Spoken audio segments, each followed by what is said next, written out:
Hello, and welcome back to another video with the Mualani. This is episode 3 in my Dwarf Fortress Let's Play tutorial edition.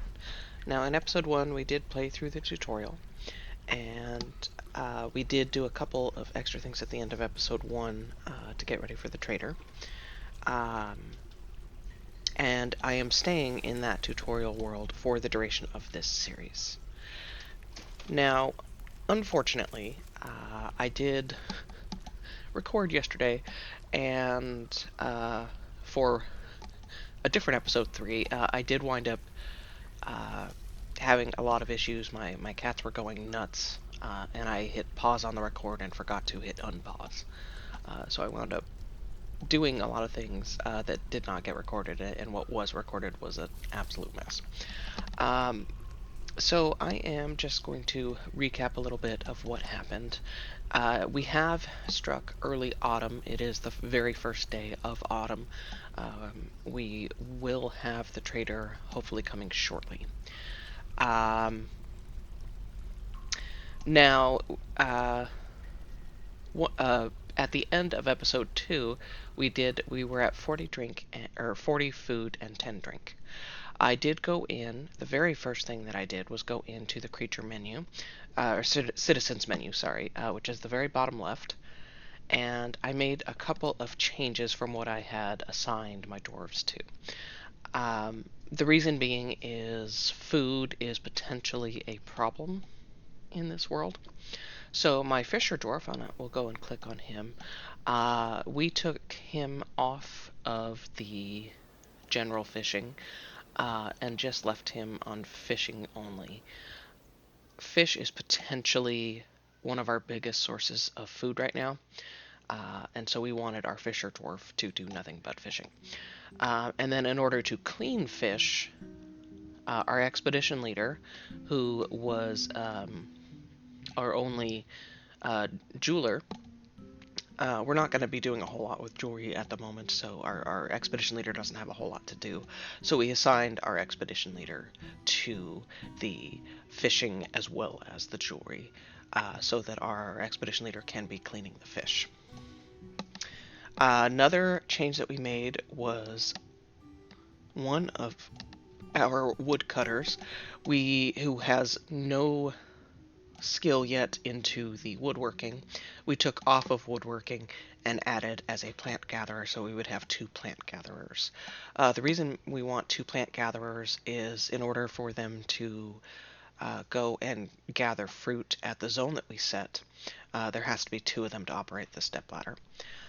And as you can see, they did go and do a little bit of herbing already and got some skill in it.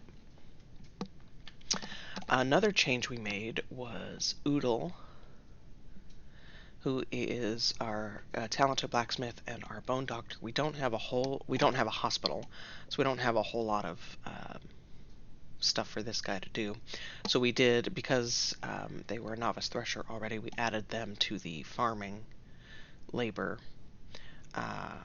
detail, and then we actually assigned them to our still to do our brewing.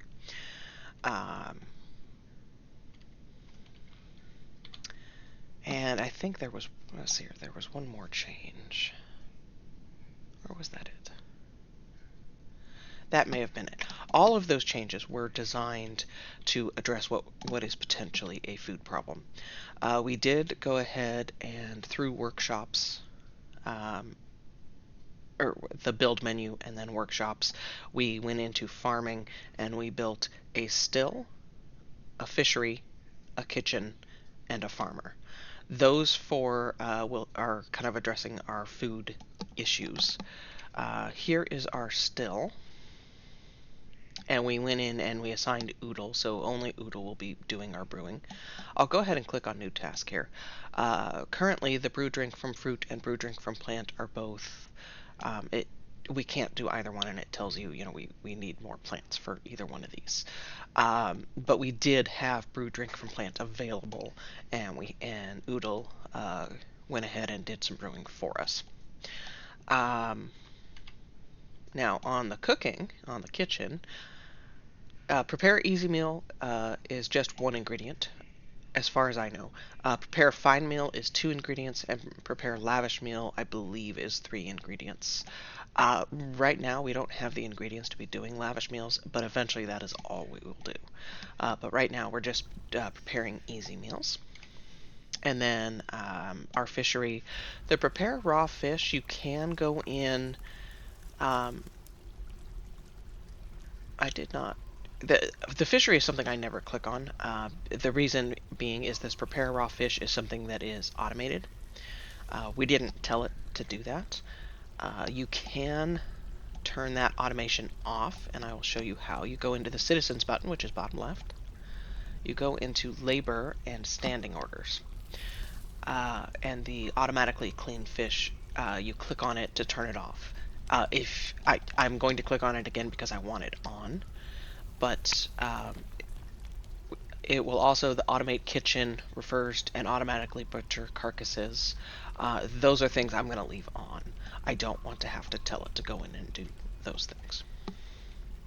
But in the fishery, I was not aware you could tell them to go catch live fish, extract from raw fish. I'm not exactly sure what extract from raw fish does. I wonder if there's some sort of fish oil. Interesting. But see, this is why I recommend going in to each of the workshops and, go into the add new task and just see what's in there. Now, see, the kitchen, the render fat, that is the part that is automated in that automate kitchen button. If we were to butcher an animal and it did have fat, it would automatically bring the fat to the kitchen to render. So we don't have to micromanage that when an animal is butchered.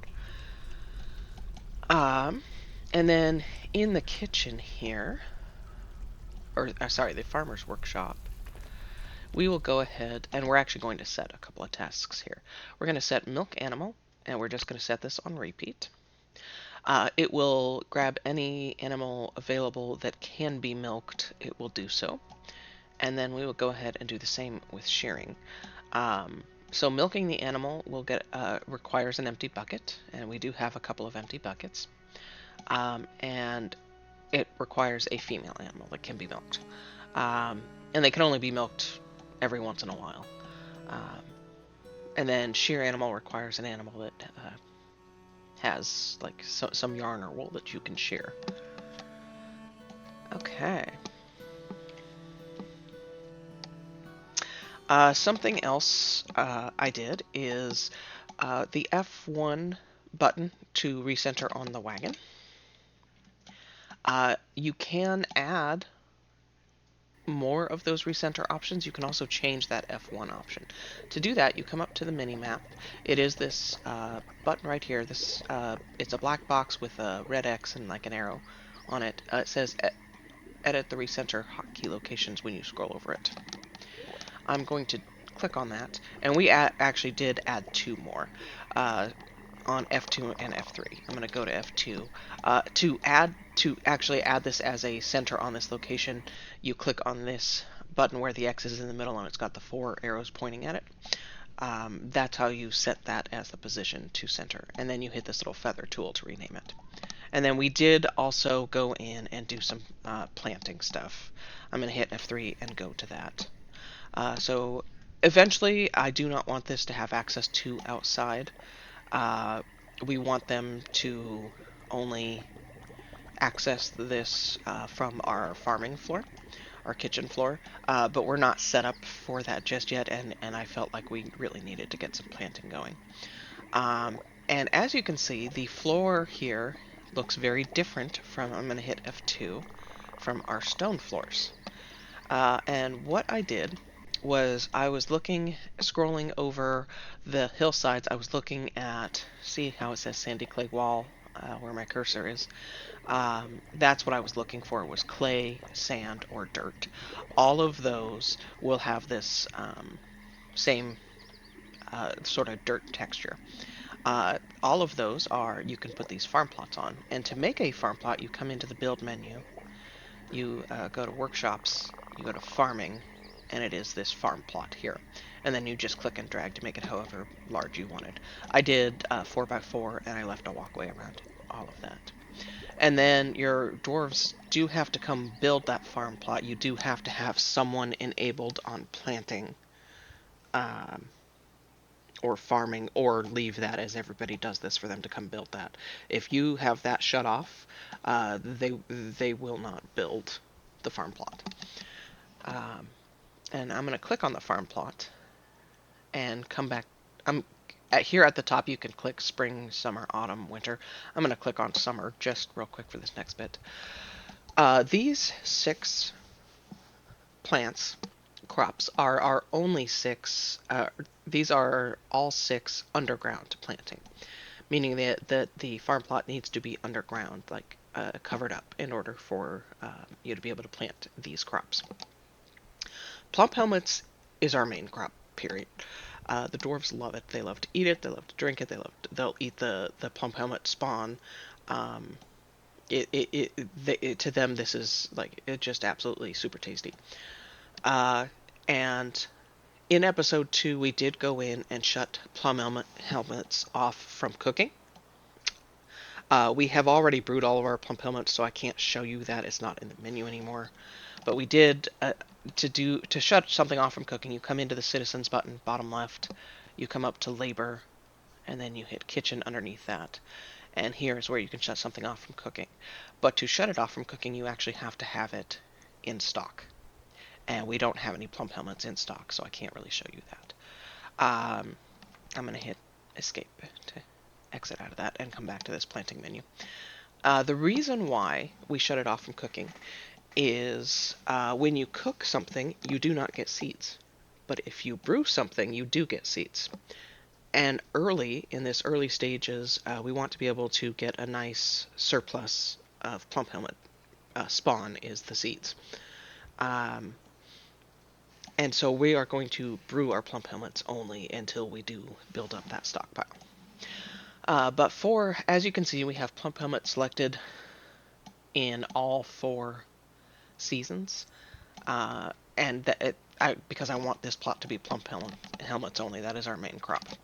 Now, in this other one, I selected cave wheat. Cave wheat is another one that you can both cook and brew. And I will, when we actually have some cave wheat, go in and shut that off from cooking. And now that we're up to 100 food, I might actually shut the automated cooking off. Because we really do want to be able to come in and shut that off in the kitchen commands to be able to brew it only. We don't want them grabbing that for cooking. At least until we get a stockpile of seeds. Now, I am also there is one other crop in that menu that we really do want to get planting, and that is the pigtails, because that is our source of cloth. So, I'm going to come down, I'm going to hit the mining. To mine, again, that is the bottom set of buttons, it is this leftmost, and it's the pickaxe. I'm going to hit the yellow arrow, and I want to hit number 1, because I want this as a high priority. And I am going to click and drag. And this was a 6x6. And then leave that. And then I think I will come back in as a number 4. And we will also get one more plot going. I'm not going to plant anything in this additional plot, but I just want to have it there for when we are ready. Okay, I'm going to hit escape. Now, I did also come down. I'm going to scroll down. You can see there is a staircase here. I came down to elevation 36. 36 is going to be our food floor, and I created a seed stockpile. Now, I am going to come in. I'm going to click on the stockpile. In order to create the seed stockpile, I came in to custom. I came into food, seeds here in the middle, and then I did select all. And here, I'll just show you. I'll do it again. Select all. And then I'm going to remove, so we do have apple trees. We have ginkgo trees. I'm going to scroll down to ginkgo. It is alphabetical here. And then I'm going to remove all. I'm going to type pits here. I'm going to hit none. And then I'm going to escape. So the pits and those 2 apple trees are removed from this stockpile. And I'll explain why in a moment. Now, big thing, with all seed stockpiles, you want to come in, you want to hit this barrel, and you want to, you can hit the hashtag here and hit 0, or you can just go minus, but this was 25, and then we're going to hit done. So I find the hashtag to be easier, it's quicker. I'm going to double check. I'm going to click on the stockpile again, click on the barrels, and make sure it's at 0. You want to make sure that any seed stockpile you have has no barrels. The reason why is the dwarves store seeds in bags, and then they'll put those bags in barrels. And they tend to put like seeds with like seeds in the same bag. So let's say we had a bag that had a couple of plum helmet spawn in it, and they put that in the bottom of a barrel. Then we get, say, raspberry seeds. They'll put those in a separate bag and put those on top in the barrel. And let's say our planter wants to go plant that plum helmet spawn. Well, now they can't reach it because those raspberry seeds are in a bag on top of it. And this creates a lot of problems. So just do yourself a favor, and in any seed stockpile, remove the barrels. You don't need them. Okay, I'm going to come back to F2. We did also create another seed stockpile here, and this was seeds to sell, and we enabled those ones that we removed from the other seed stockpile. It was all of the pits, and then the apple seeds and the ginkgo seeds. The reason why is these are seeds that we cannot plant. We can't really do anything with those seeds, but we can sell those to the trader. And then I did remove all seeds from our all stockpile. If you'll notice the seeds, the fact that it's red, it's got this X here, means that there's no seeds enabled in this stockpile. Okay, now I am going to double check our seeds to sell stockpile and make sure, yep, the barrels did not stick. And sometimes if you make any changes, if you click on something, if you click on the custom button, it'll change the barrels back to the size of your stockpile. So you just really want to double check your seed stockpiles every once in a while and just make sure it's got no barrels enabled. Now we did also set up a shells stockpile. To do that, we went into custom. Shells are considered a refuse. Here in the middle, I clicked on shells, and then I clicked on all, since we don't know what type of shells we could be getting.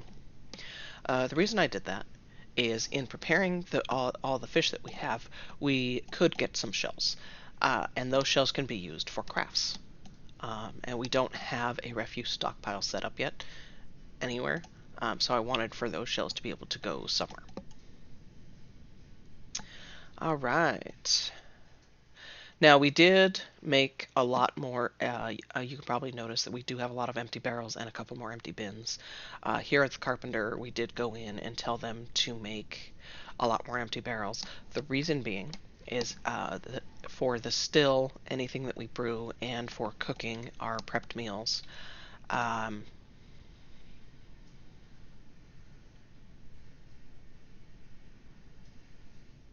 we did all of that goes into barrels, and so we wanted to make sure that we had enough empty barrels. And then we did get a couple more bins going, just in case we needed some more bins. You may notice we do have a couple of stone tables here, and then we also have some stone chairs going. The rock chairs, when you come into the menu, they're called thrones, so it's a make rock throne. And we did go in and tell it to make it specifically out of basalt.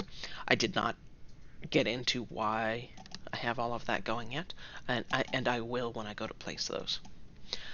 Something else we did is we came into the Dwarf workshop. We went into the rock menu and we came down to make rock mug. We also made some basalt mugs, and I'm actually going to tell it to do that again.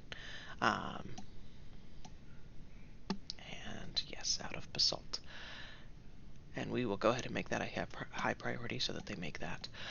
The reason for that, our dwarves were getting unhappy we didn't have anything for them to drink with other than their hands. So the mugs just give them something to drink with. And the reason why it's out of basalt, it's just you don't have to do that.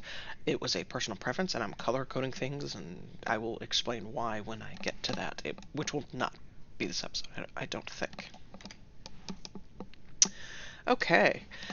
Now, we did, at our carpenter, as you'll notice, have some new things queued up. We have make training axe, make training spear, and make training sword ×2 each.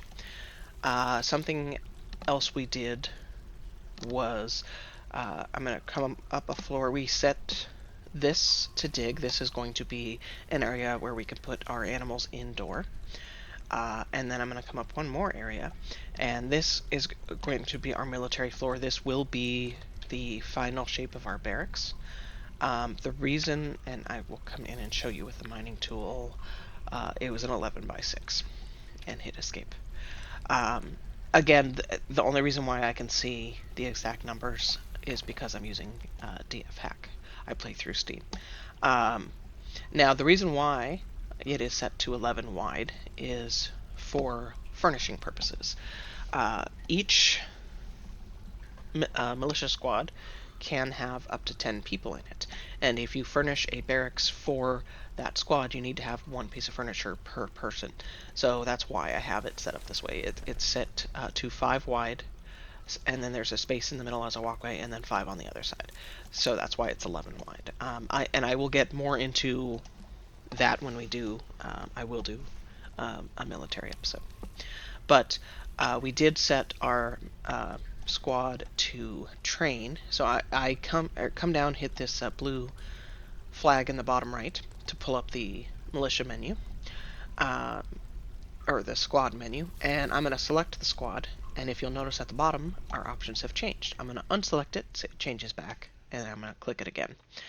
And I came into this green schedule button, and I set them for staggered training.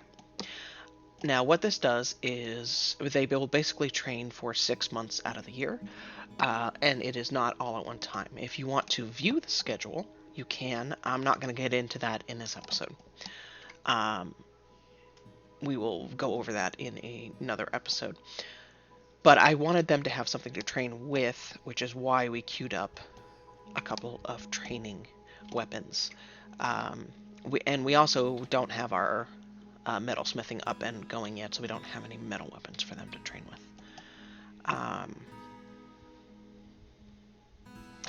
Okay, and then let's see here. I'm trying to remember. We did. In looking at all of the barrels and stuff that we made and the weapons, we do have our logs are running a little bit low. The stockpile is not full, so we came up to the surface to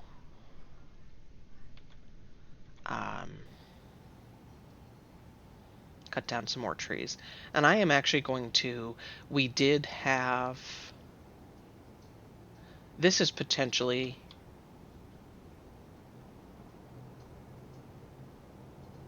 going to be a problem. We have our planter coming here. We have our miners going to be coming up here. There's a stockpile down there, so we could potentially have anyone in our fortress coming through here. If our woodcutter cuts that down and someone is walking through, that could kill them. So I am actually going to move where we're going to cut these trees. To do that, I want to erase these commands. So I'm going to hit this pink eraser at the bottom. And we are going to come up here, and we are just going to erase all of those cut it down commands. And I did notice when doing this, we do actually have a lot more food and tree options. And I'm going to come down here for our wood cutting. They're just higher up in elevation. They're up on the cliffs for us. Okay.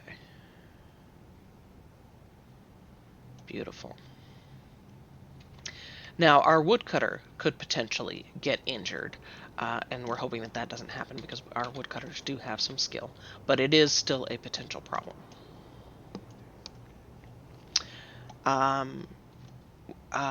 Let's see here. We do have an empty wagon. I'm going to click on the wagon.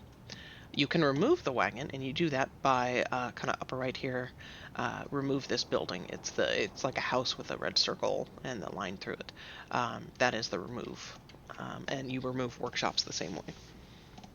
And they can use those materials for future things. Okay.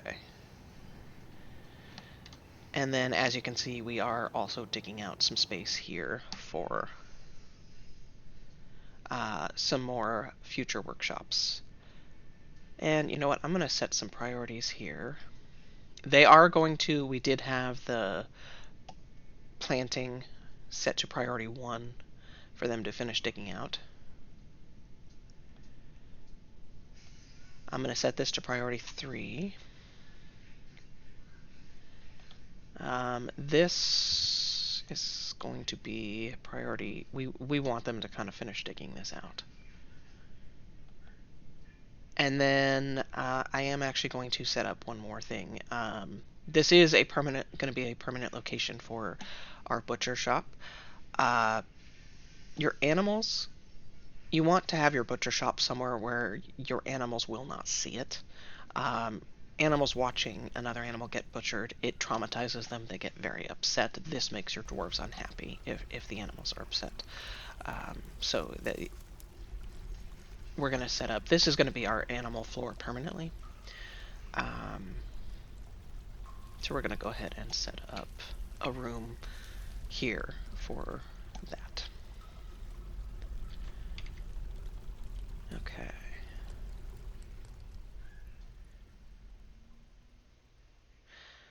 And 3 wide. And we'll come out 1 for... Actually, we'll come out 2.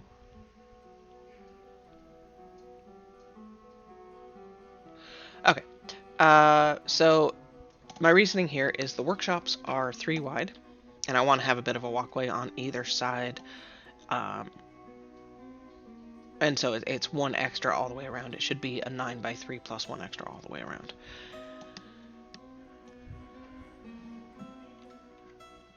And this will be for butcher shop.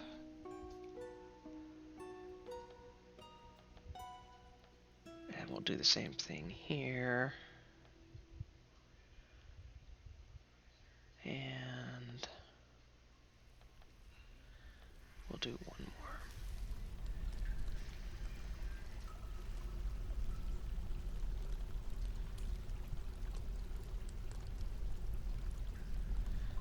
And then on the other side, we will set up. So I believe the vermin shop is 5x5, which means we want 1 all the way around.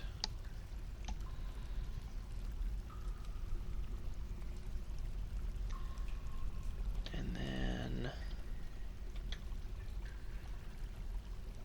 and yes, I'm setting different priorities here.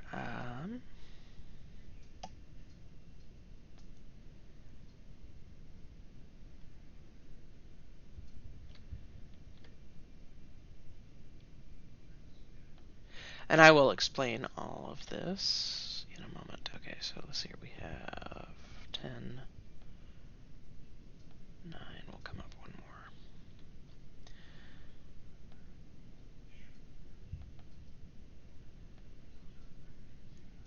And I'm going to hit the eraser here. Actually, on both of those, we don't need either one of those just yet.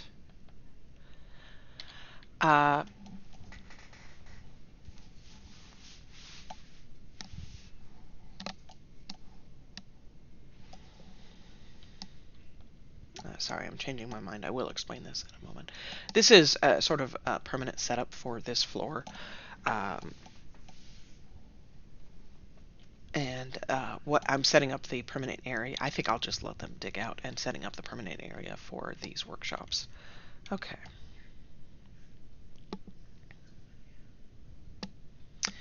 And then on the right here we do have, so Cole has become a carpenter. So that happened here at the carpenter shop. If we go into our citizens menu, we can click on Cole and view him. So what happened was he gained skill as a carpenter when he was making all those empty barrels. And that's what this alert is that Dwarf has gained skill in that particular labor. So I'm going to dismiss that. You have struck Galena. We can look and see where. Okay, we've struck Galena right here. I'm going to dismiss that. Odom, Militia Commander, cancels Milk Animal and cancels Make Cheese. Needs unrotten milk and needs an animal that you can milk.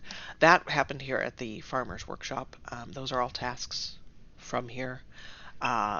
I don't know if we have any animals that can be milked or sheared, but that's why we set that up to find out. Okay, and I am just going to go ahead and hit play. And we will see. Oh. Okay, so there was no creature to be milked. Autumn has come. Okay. So both of these we didn't have any animals that could be milked or sheared. When you do have an animal that can be milked, you can then, here in this farmer workshop, that's when you can enable the make cheese task, and they'll make cheese from that milk.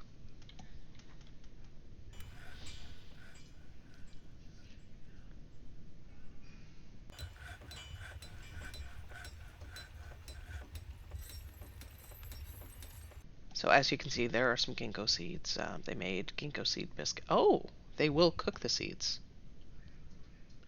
So not completely worthless. Okay. And here we have the various bags. So we've got apple seeds, ginkgo seeds, ginkgo seeds. Now, unfortunately, they didn't combine those two into the same bag. I wish they would, but they don't. Okay. The weather has cleared. Lore has become a farmer, which means Lore has gained skill in one of the farming detail. We are going to click on Lore here. He is a novice cook and a novice herbalist. Now, if you remember, we did set Lore to both plant gathering and farming, and Lore is right here. We actually have him assigned to the kitchen because we want him to gain skill in cooking. Specifically, we're going to let him cook for just a little bit, and then we're going to shut that feature off, and so that he can go and be doing other things. All right, we'll pause here for a moment. Bembul, Expedition Leader, cancels prepare a raw fish, needs unrotten raw fish. So that means that Bembul has prepared all of the fish that we currently have. So he's not going to continue cleaning fish, and that's okay. Enod cancels plant seeds, need plump helmet spawn ×4. I think that might mean we have plump helmet spawn somewhere in these barrels, and he can't get to it. When it cancels it ×4 like that, I think that's what the issue is. I don't know for sure. We can go in and look. See here. That's all fish. These are all kind of cooked meals. I know notice by the pictures here where it says biscuits. They're all kind of biscuits. That's all prepared food.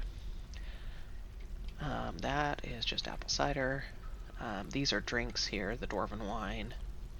That is dwarven beer. Here we have our various plants. Lots of leaves, plums, apples, fruit, plums, chestnut. Here we have more fish. Here we have some donkey sweetbread. I think this is prepared meat is what that is. We have more drink. Ginkgo seeds bag, hazelnuts bag. So the seeds are still in here. I'm not seeing any plump helmet spawns, so I'm not sure why that got canceled. And then we have Carpenter cancels fell tree, could not find path. Okay. You have struck kunzite and milk quartz. If we wanted to see where, takes us up here. Okay. And then we have Lore has become a farmer. So this means he gained skill in, I'm guessing, cooking. So we're gonna come in. He is a novice cook and a novice herbalist.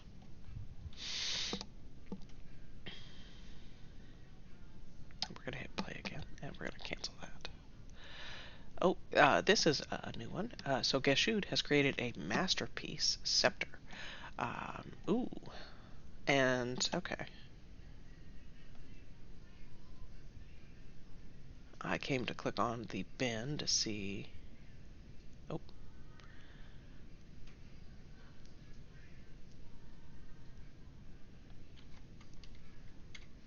Okay. This is... Although it is a grim reminder, and I'm sorry for the scepters and stuff. That's just a little bug it's showing through our little alert there. But this is our alert that the trader has come. Although it is a grim reminder of the winter hardships to come, the supply caravan from the Works of Beginning is a welcome sight. I think the Works of Beginning is the civilization that we came from when we started, where our dwarves came from. Um, and that's an auto-generated name when you um, I'm not sure when it auto-generates, if it happens when you embark, or if it happens when the world is generated. Their eyes are alight with the anticipation of inspecting the splendid products of your industrious craft dwarfs. Take careful stock of your own stores. What these merchants offer might very well be the difference between a prosperous future and a slow, meaningless death. Yay! First trader. Okay, I'm going to hit pause. So, Geshud. So if you'll notice, the orthoclase scepter has the same symbol on either side of it, and it is kind of a fancy star with lots and lots of lines. That is the highest value they can craft. Well, artifact is technically the highest they can craft, but artifact is its own thing. Just normal crafting, that is the highest quality they can craft, and it's going to be worth the most to the vendor. Assuming one of our dwarves didn't keep it for themselves, which they may have. But it is sitting there in our Craft Dwarf workshop. And the reason why we had one of those even crafted is because I'm going to come to Geshud. He is our crafter. This menu again is the citizens button, bottom left of your screen, and I'm going to click on Geshud. Geshud is a talented stone crafter, and so Geshud is. That's why we set Geshud to this workshop, is so that we can get some higher quality crafts out of that. Okay, and then, so I'm going to dismiss that alert, and then the Outpost Liaison Rakust from Dusum Ritan has arrived. Okay. I think that's like our little outpost is called Roof Mansion. I think that's their outpost. It's not the overall kingdom. I think. Okay, and I'm going to dismiss that. Yay! Okay, so we are going to come up, and we're going to watch our trade depot. Just for a moment. And there is our trader. Alright, and they have arrived. They are unloading. So now I'm going to pause again. I'm going to click on the trader, or the trade depot, and we have lots of options. Here, what we see at the bottom, the 3 boulders of allanite, as you'll see, they have the home symbol next to them. That is what our trade depot is made out of.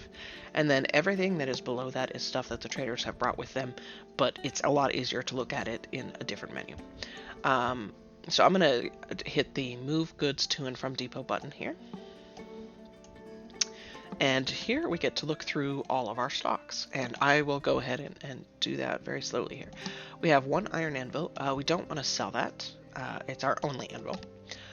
These are our bags. If you'll notice so here in the bag it says Sweet Pod Seeds bag, and then like in parentheses sheep wool.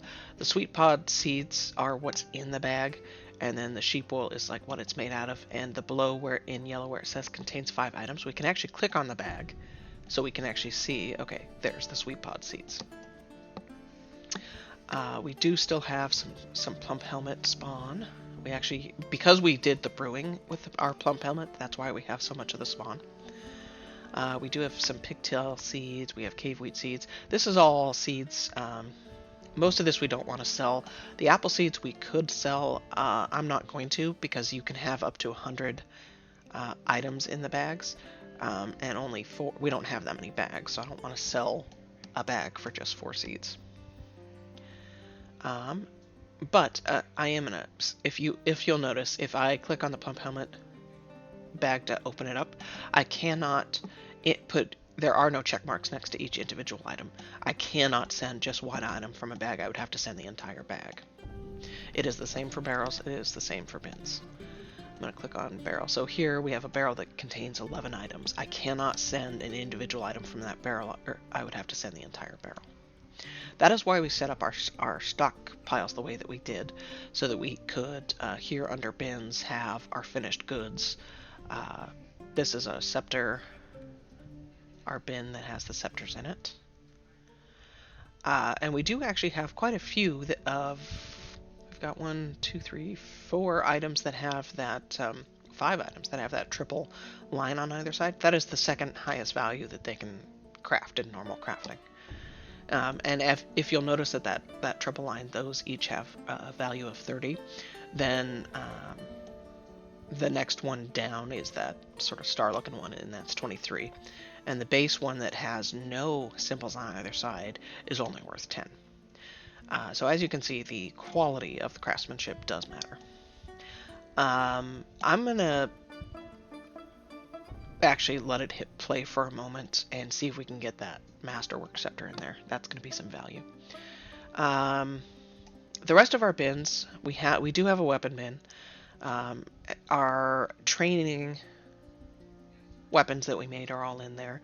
We do have 2 more copper picks, 2 battle axes. The picks are what our miners need in order to mine, and the battle axes are what woodcutters need in order to chop wood. We would have to sell the entire bin, and I'm not going to do that, but even individually I wouldn't sell these because we need those right now. We do have 1 copper spear as well.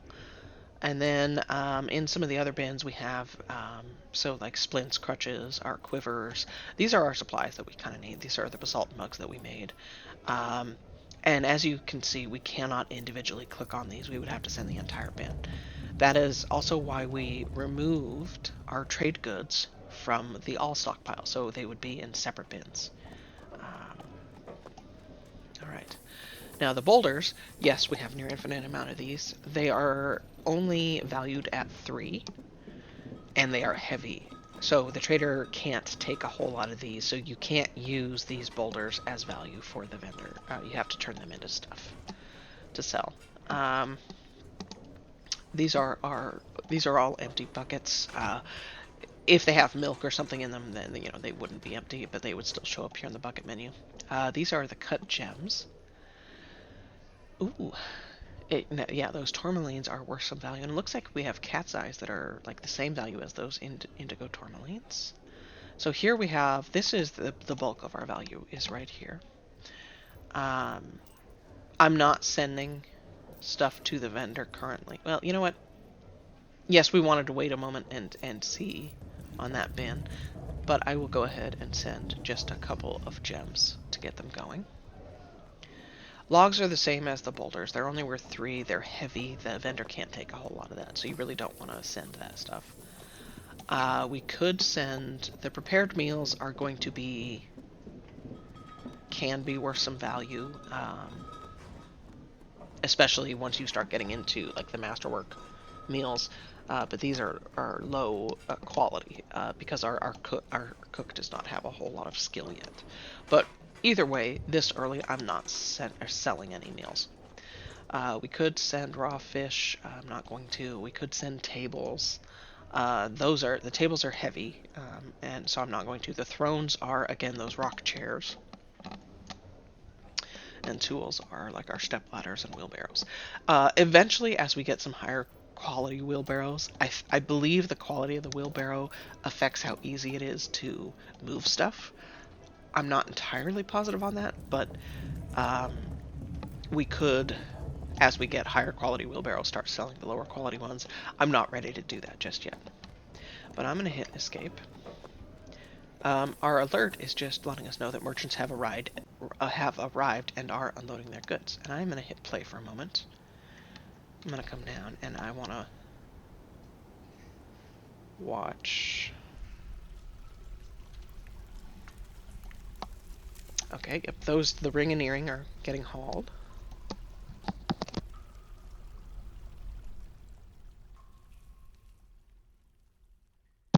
Alright, someone came for the scepter.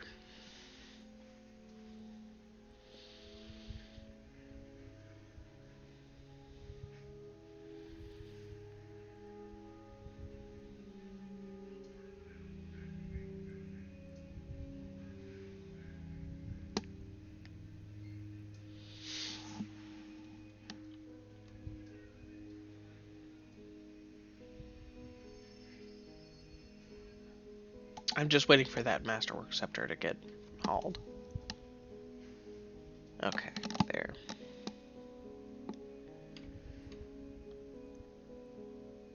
Because I think that is worth some value. Yeah, okay. I'm going to hit pause and go back up. I'm going to hit F1 and come back to the trader. Okay, move goods to and from.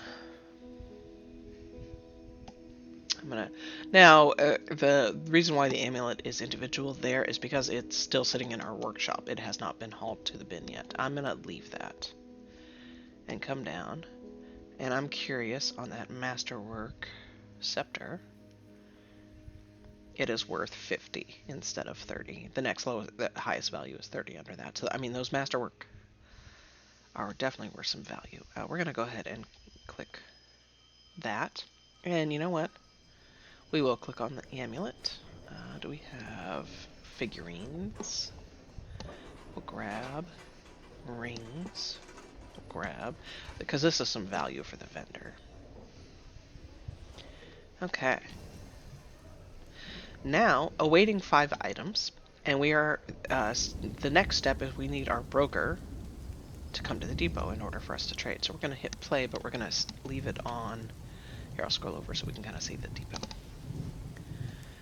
We're waiting on our dwarves to haul those items. The bin counts as 1 item, not multiple. And our trader is at the depot. Okay, I'm going to hit pause. So here it says broker, Godin, I'm not trying with the last name. It says, the second line there says trade at depot, which means he is actually at the depot. And I think Godin might be a she. And as you can see, that is our miner, and I think that is a she. You know, I'm gonna find out for sure. Godin, yes. So Godin is a she, and she is actually physically at the depot. And the trade button was grayed out before, but now because our broker is here and we have items at the depot to trade, it's highlighted. So I'm gonna hit the trade button. The items on the left are what the trader has. The items on the right are our items. I'm going to hit this mark all button underneath our side of the menu. It's bottom right to the second to the right. It says mark all. And that just puts a check mark on everything. I'm going to... So the bin, as you can see...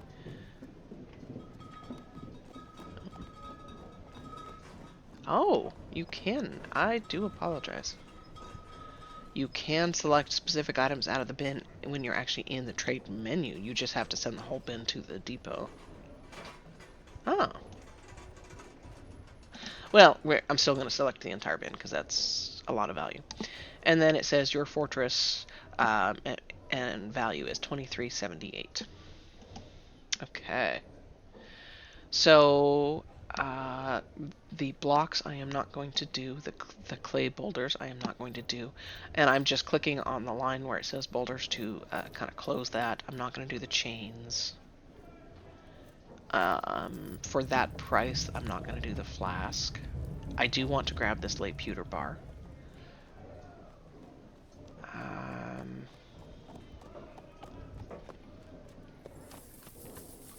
I think I want all 3 animals. The cages are, the Cavi sow is in a zinc cage. That's kind of like, I think like a guinea pig. Then there's a water buffalo and a horse. Spears. So bottom left, what I'm looking at is in yellow is currently what we have selected, the value of what we have to buy. And then the trader profit, if we were to sell them everything that we have and only buy what I've selected, the trader profit is kind of crazy. But the number is in green. And so that's kind of what I'm looking at is when that number turns to yellow, the trader may or may not do the trade. I have yet to have a trader decline when their profit is in the green. Not to say that it can't happen, I just haven't had that happen yet. I'm closing down the spares, bucklers, helms, gloves. Well, gloves. You know what? Actually, I am going to grab those gloves. Because that is a really nice price. Reason being is we don't have a whole lot of cloth yet, and our dwarves are going to, need replacement clothing at some point. Let's see here. Bags. Oof. Those bags are empty and they're kind of expensive. Okay, that's not good. We don't get any seeds. Ooh, that's not good at all. We're going to come back to these bins. Actually, so these bins,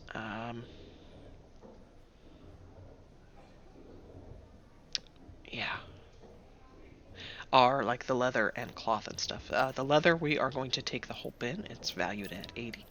We're going to take this bin as well for 100. The leather is the cheapest of the cloth bins.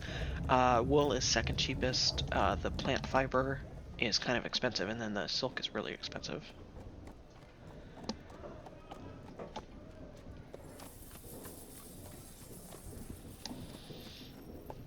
And we will come back for the actual cloth bins. There is a steel anvil. I'm gonna grab that, and that puts us into the yellow. I'm gonna go ahead and try trading and see if they're willing. This extra menu, this confirmed trade menu, is DF hack. And I'm gonna hit yes, proceed. He is more goods. Okay. We're gonna try taking off the bin for 80 and see if that puts us back in the green. It does not. Okay, I'll leave that and see if 100. Nope. Oof. I mean, the trader profit is most of our value.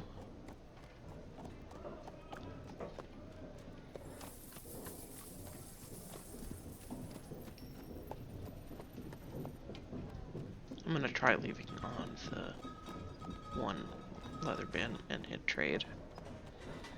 Okay, they were willing to trade. Okay. Now we are going to send more. We're going to send all of those gems because there is more that we are going to want.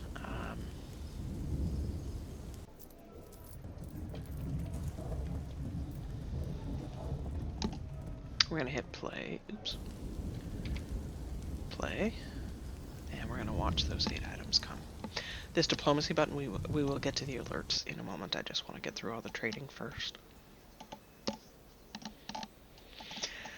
So the main things that I'm looking for in this first trade are food, drink, but it didn't look like they had any drink, and then like the animals we can butcher for food ourselves. Seeds, had there been any, would have been good for planting. Okay, we're going to come in to trade again. All of our stuff got moved. And then the steel anvil, and I'll explain why we wanted that in a later episode, but this one steel anvil is marvelous. We did grab their only metal bar just because we don't have any metal bars yet. Okay, so I'm going to hit mark all again. Oh, value of 4,000. Okay, so we're going to come down. We'll come back to the bins. Except we absolutely do want that leather bin. Okay, so figurines, amulets. It is showing what we sold, which we don't need to be grabbing. Okay, the meat, we're going to grab all. The fish, we're going to grab all. The plants, we are going absolutely grabbing all the plum pelmet. We'll grab all of the leaves and fruit. Grabbing leaves and fruit, grabbing all the thread. The backpack and quivers we can make out of the leather we're buying. So I'm not going to buy those, but we are going to buy a little bit of cheese here. We don't have to go nuts on the cheese. Actually, you know what? We will go nuts on the cheese. I don't have that much. Okay, so with the rest of our value, we are going to go for bins. So wool bin. The silk. I'm gonna grab that bin potentially. Grab this bin. We're not grabbing. That was the bin that we sold them. We're not gonna grab that. And grab this other bin with some cloth. Okay, so grab a couple of empty bags potentially. Okay. The bags take us into the yellow, but I'm gonna see if they will do it with this. Yes, no, okay. And you don't want to do that too many times. The vendor can get mad and leave. We're back in the green. We're gonna hit yes. Okay, and they did the trading. I do kind of feel like we got ripped off a little. And that is 100% the skill of your trader. As the skill of your trader goes up, or your broker, the trader value margin will stay in the green longer. So it won't eat up like all of your value like it did there. But with your first trade, I mean, I feel like that was very good for the first trade. Okay, now I am going to pause. We did, and I'm going to go over the alerts. So we have struck various materials. Licot has become an herbalist. And this happened. Oh, they are actually, there's the step ladder. There's Licot, and we should have one of our... we're going to watch for just a minute and see. Yes, I'm watching in the trees.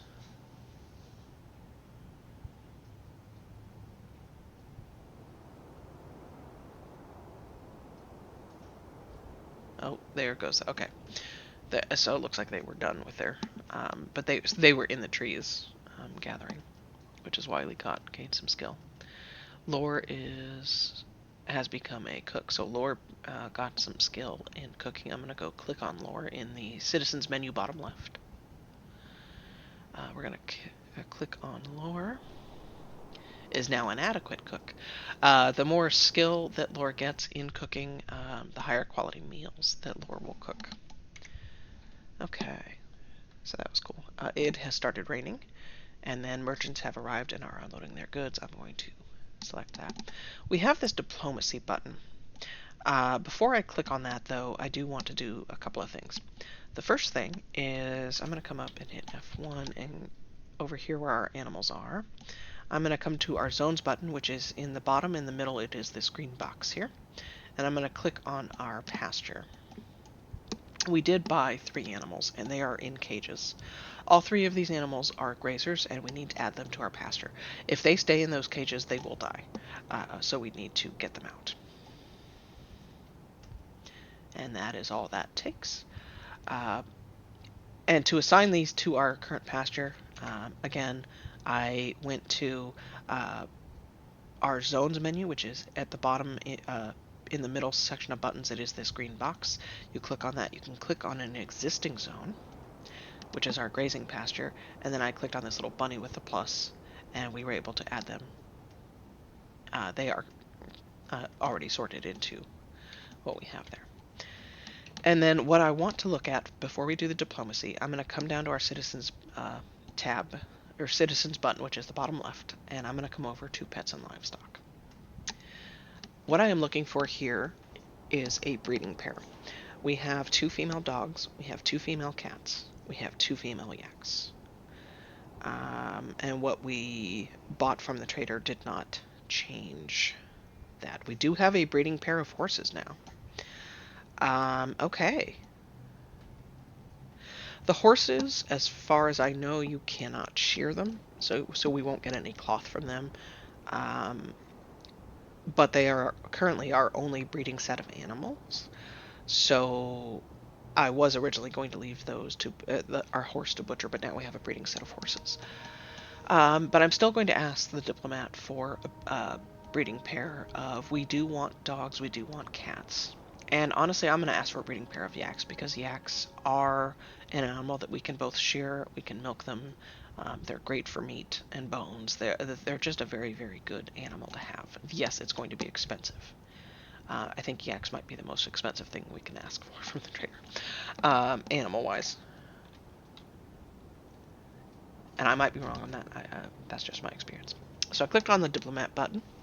The expedition leader, Bembel, meets with the outpost liaison, Rakust. I am your liaison from the mountain homes. Let's discuss your situation. From the mountain homes, I believe mountain home refers to like the overall kingdom that we come from. So that I think this is a liaison from like where we came from. Okay. There is much to share, information added to civilization/world info. I believe you can access that through the help button. I might be wrong on where that is, but alright. So make requests for next year. They'll charge more for these items.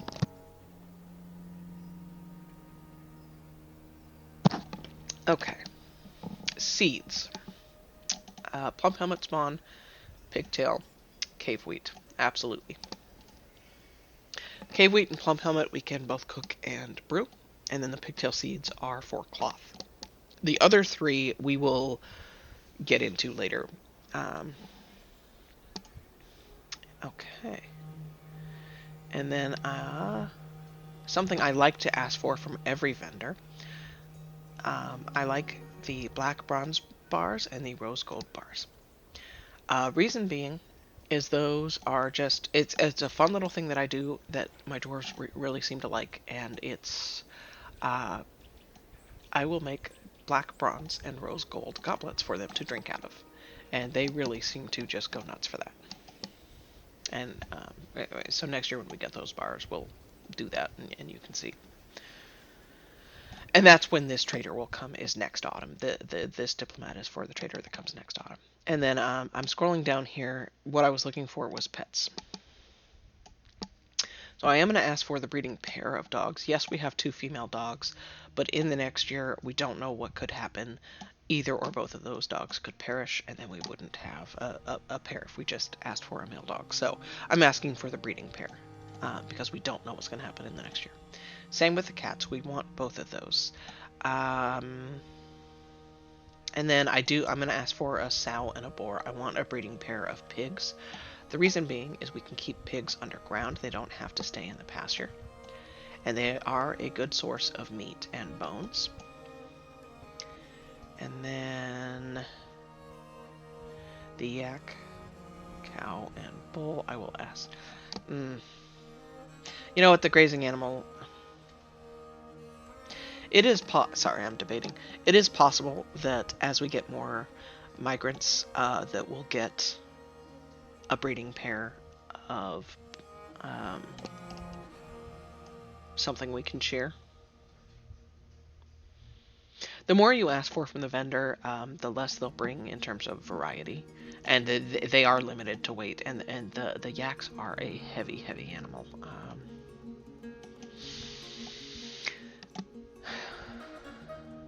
But you know what? I'm going to do it. Yaks, and then I'm going to the blue peahen and blue peacock. I want to ask for I want a breeding pair of birds to get ourselves set up for the animals. So, and since as it is, we have asked for enough that we are probably not getting. They're not going to bring anything beyond what we're asking for. I am going to ask for. We do have 1 child, so I'll ask for. You know, I'm going to ask for a mini forge. And, sorry, I'm looking for stone. We may have asked for too much already. They may not. Stone may not be an option. Oh, there it is. Stone. And then the other thing I'm going to ask for, I'm going to scroll down to the bottom because I know where it is. Anhydrite, I'm going to ask for. And I want to ask for Pericles. And I will explain in a moment. And so Pericles, it is just a regular rock boulder, and we might find some of it here. It is possible, but I have yet to actually run into that in any of my worlds. Pericles is green in color, and then the anhydrite is purple in color, and that anhydrite is my favorite boulder. I love that color. I'm asking for those specifically so we can get that color, so I can sort of color code my workshops a little better. Okay, I'm gonna hit done. We've asked for a lot. The vendor, from experience, because of how much we've asked for, especially in weight, they're not going to bring anything that is not on this list. So we're not going to get any food. We're not going to get any drink. We're not going to get any other animals. We're not going to get any weapons. We're not going to get... We saw a whole bunch of stuff from the trader. We're not going to get any of that. We're just going to get what we asked for. And there's nothing in this menu that is telling you that. That is just from my experience.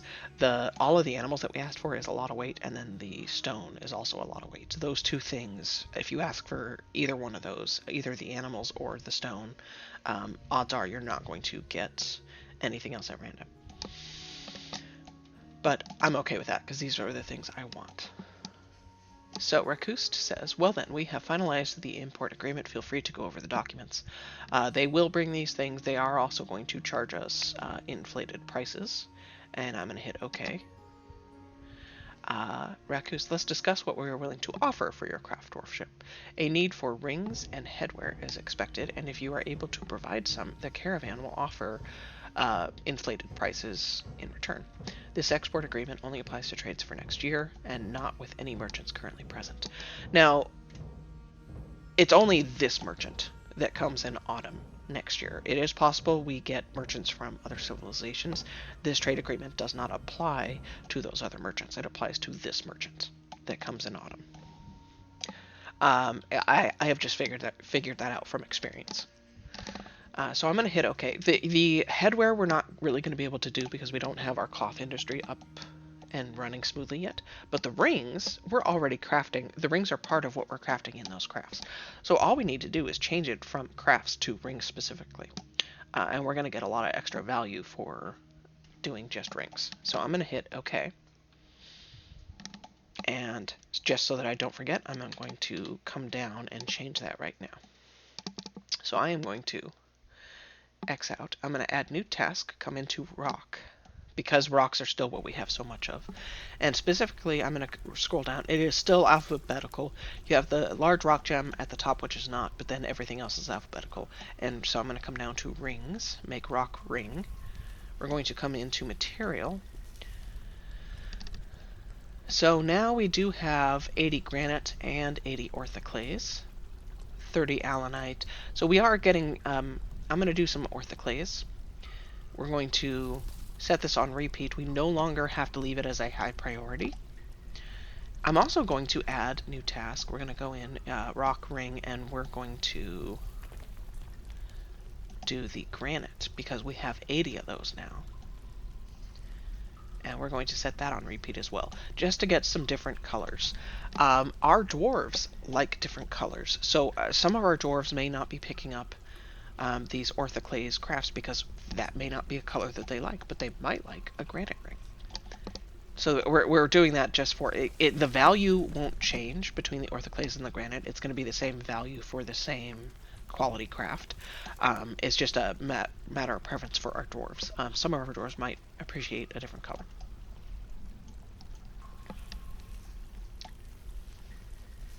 Okay. And you know what? We're actually going to put in a couple of just rock crafts for... We'll get one group of allanite crafts.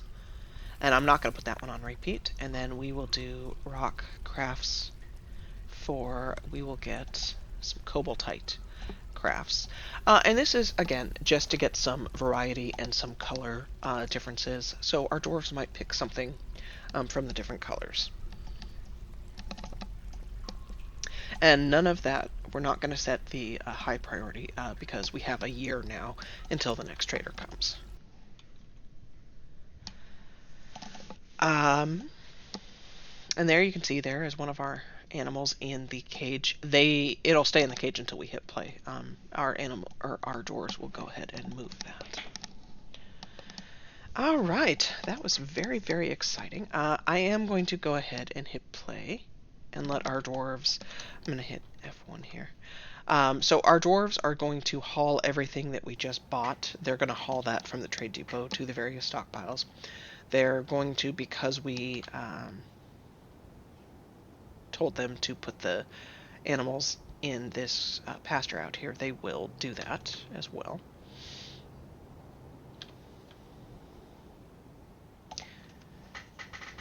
Alright. I am going to hit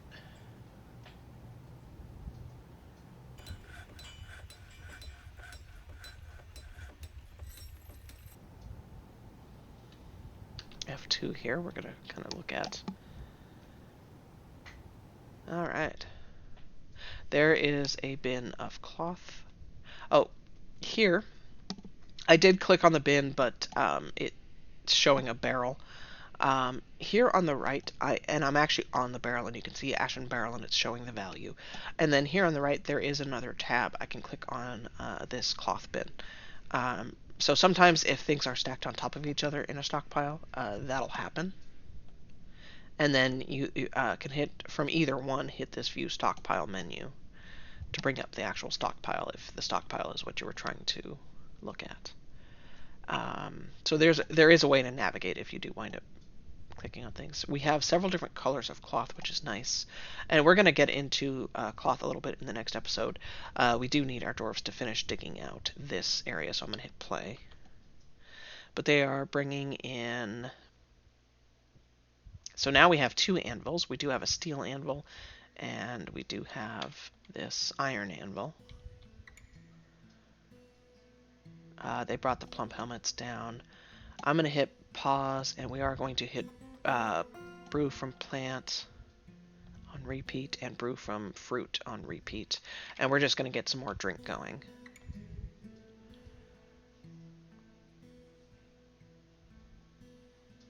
Although, as I say that, I am going to come real quick into our citizens button.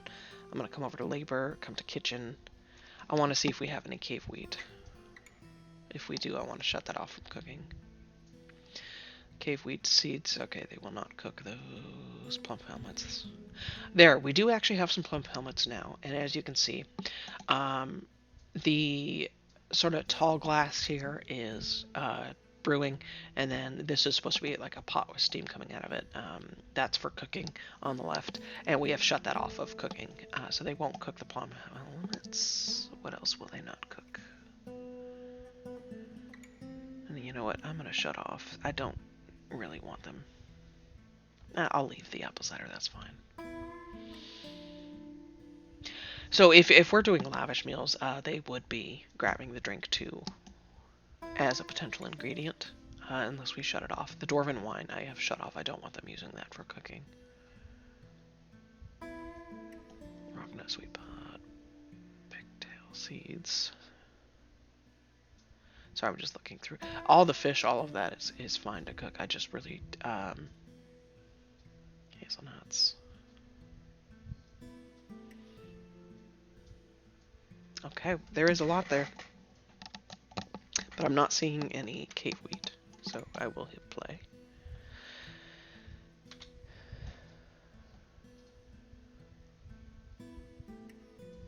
So our we only have one person set to work this station, and they're not coming. Most likely what's happened is they are either still hauling things from the trader, or, which is a super high priority for your dwarves will do that almost over anything else unless you've set something else as a high priority, or we did set our woodcutter to do some wood cutting. Oh, I'm gonna hit pause here. So our petitions happen. I'm looking at our population. We're at 22 instead of 14. We've had some migrants arrive, and I will deal with that next episode. I do not want to deal with that this episode. It has started raining. I will dismiss. And Bemble has canceled prepare a raw fish, needs unraw raw fish. So we don't have any fish for Bemble to do. But I am going to hit play and see if... Yeah, there we go. Alright, so he's bringing plump helmet. The orthoclase is what the workshop's made out of, but he brought plump helmet and an empty barrel, and that's what he's going to brew.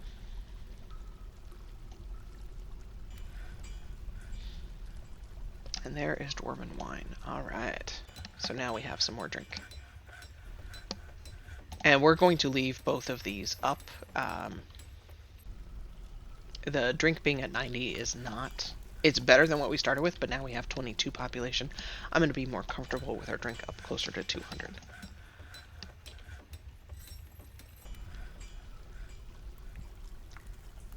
Okay. I am going to hit F3, come over to our planting.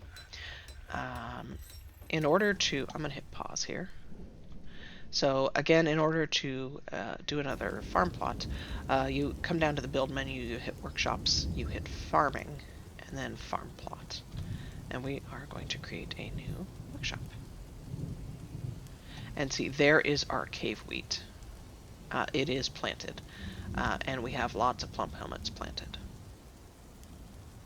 We don't want to overwhelm, we only have one planter, we don't want to overwhelm our planter and have too much, because then our crops could wither and die on the vine. So I am going to hold off on planting those pigtails, I think, until we get a second planter.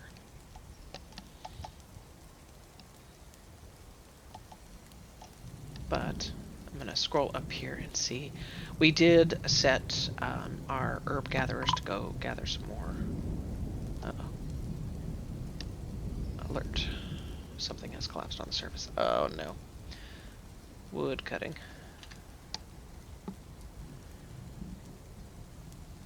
I'm going to scroll down. This is dangerous, and it looks like Cool Ushuldib is our woodworker. They're unconscious. What happened is they chopped down a tree, and the tree fell on them. Wood chopping is dangerous, period. And looks like we do have a good chunk of wood on the surface. There is just a couple more trees set to be cut down, so I think I'm going to... we are lucky that Cole was not killed. And we don't actually... I'm going to hit play. We don't actually have a hospital. I kind of want to watch and see. Okay, Cole got up. But Cole is injured, and we do have a bone doctor, but I don't know if that doctor can help them since we don't have a hospital set up. We need to set up a lot of our social things, and we're going to start doing some of that next episode. Okay, healthy. Okay, good. But we do have a lot of trees on the surface here. With all this wood up here, this is going to be a higher priority for our dwarves to like haul down. I'm going to hit F2. And looks like they did finish digging this out. They did finish digging all of this out. And we'll deal with this next episode. Odom is our militia commander. Individual combat drill. We have set them to... in how you set up the barracks, and I did set this up, is you go into zones. Sorry, I did forget to show this. And then you click barracks, and you hit accept. Now we already have the zone made, so I'm going to click on that. Oh, overlapping barracks. Oh, delete.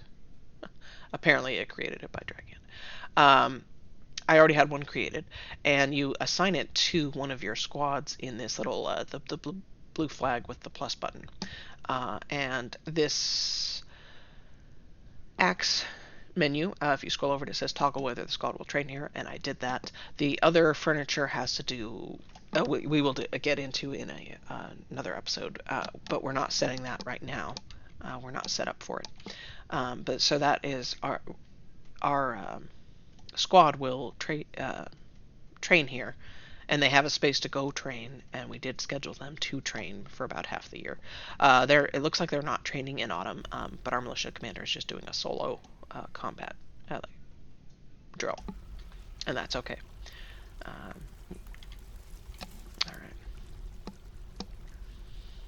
And there is lots more to go over. One other zone I did make here is a cat pen. So anywhere that you have food, vermin can show up, and the cats will go after that vermin, which is why I created a cat pen here, through the stockpile and through like the kitchen where we're doing our cooking. And so our cats are actually outside out of the rain,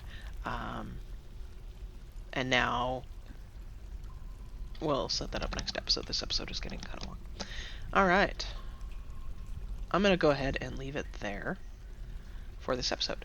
This is Amulani. If you enjoyed the episode, please thumbs up it. If you enjoy what I'm producing, please subscribe to the channel, and I will see you next episode.